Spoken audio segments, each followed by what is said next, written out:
Praise Lord. Ibrahim आज का वचन पढ़ते हैं। आज परमेश्वर का वचन कहता है, अगर हम पढ़ते हैं प्रभु भजन संहिता 91 के 10 में लिखा है, इसलिए कोई विपत्ति तुझ पर ना पड़ेगी, ना कोई भी दुख तेरे डेरे के निकट आएगा। ये प्रभु हो सकता है आज आप चिंता में हैं, परेशान होंगी कि आपको कभी ऐसा डर लगता होगा कि कहीं ये एक्सीडेंट हमारे साथ ना हो जाए, कहीं ये मुसीबत, कहीं हम बीमार ना पड़ जाए, कभी हमारे घर में कुछ नुकसान ना हो जाए। आपको ऐसा डर भय लगा रहता होगा ये प्रभु। क्योंकि बताना चाहूँगी कभी कभी हमारे मन में ऐसा आता है, कभी शैतान ऐसा डराने की कोशिश करता है कि तेरे घर में ऐसा हो जाएगा, तेरे घर में वैसा हो जाएगा। लेकिन परमेश्वर का वचन आज का कह रहा है, मैं आपको तसल्ली देने के लिए, अब परमेश्वर का वचन जो आपके लिए है, जो आपको प्रोत्साहित कर रहा है, परमेश्वर का वचन कह रहा है कि इसलिए कोई भी विपत्ति तुझ पर ना पड़ेगी, ना कोई दुख तेरे के निकट नहीं आएगा। तब कब नहीं आएगा? जब आप क्या करेंगे? जब हम भजन संहिता 91 को 9 को पढ़ते हैं तो लिखा है, प्रभु हे यहोवा, तू मेरा क्या है? शरण स्थान ठहरा है। जो तूने जो परम में धाम मान लिया है, इसलिए कोई भी विपत्ति तुझ पर ना पड़ेगी। हालेलुया। कोई दुख तेरे के निकट नहीं आएगा।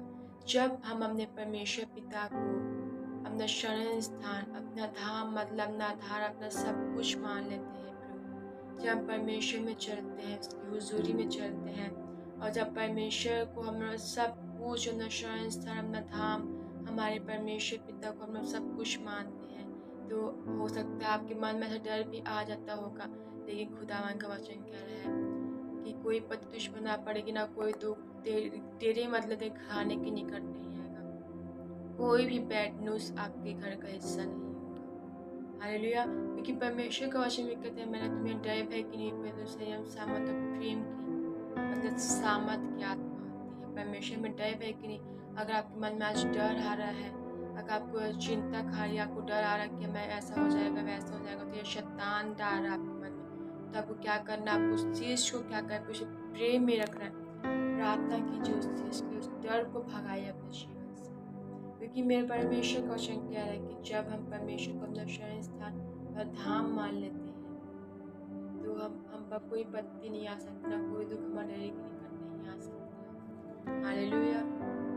तो आज का ये वचन आपके लिए है। अगर उसका टॉपिक ही पढ़ते हैं भजन संहिता 91 का, तो लिखा है, परमेश्वर हमारा रक्षक।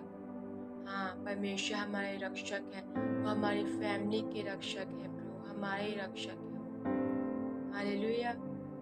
तो आज आपके लिए ये वचन है, आज से थाम के ये वचन मेरे लिए भी, परमेश्वर भी मुझसे बात करते हैं। ये वचन मेरे लिए, मेरे खाने के लिए, आपके लिए, आपके खाने के लिए, कि सचमुच हम अपने परमेश्वर को सब कुछ मान लेते हैं, तो खुदावन हमारे लिए शरण स्थान, ठाम ठहरते, हमारे ढाल ठहरते, वो हमारे लिए, हमारी फैमिली के लिए ढाल ठहरते हैं। वो हमारी रक्षा रखवाली करते, हमको सुरक्षित रखते हैं उस दुष्ट के चलते तीर से। जितने हथयार हमारे लिए बनाए जाते हैं, हमारे खाने के विषय बनाए जाते हैं, आपकी फैमिली मेंबर के विषय बनाए जाते हैं, उनमें से कोई भी सफल नहीं होगा जब हमने परमेश्वर को अपना धाम और शरण स्थान मान लिया। हालेलुया।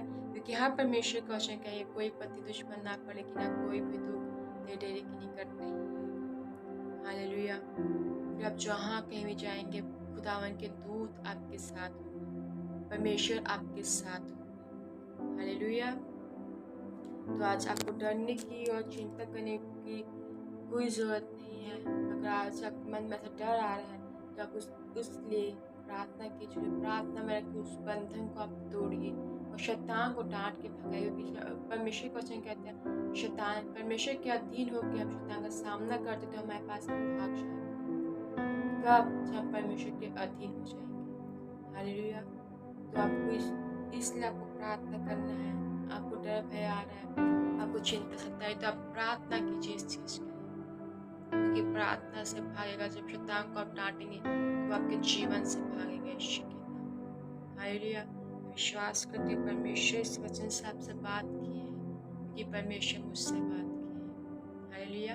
और याद रखिए, कोई बैड न्यूज़ आपका हिस्सा नहीं, सिर्फ गुड न्यूज़, गुड न्यूज़ और गुड न्यूज़ आपका हिस्सा है यीशु मसीह के नाम। Hallelujah. May God bless you all. Permission वचन से आपका बहुत ऐसा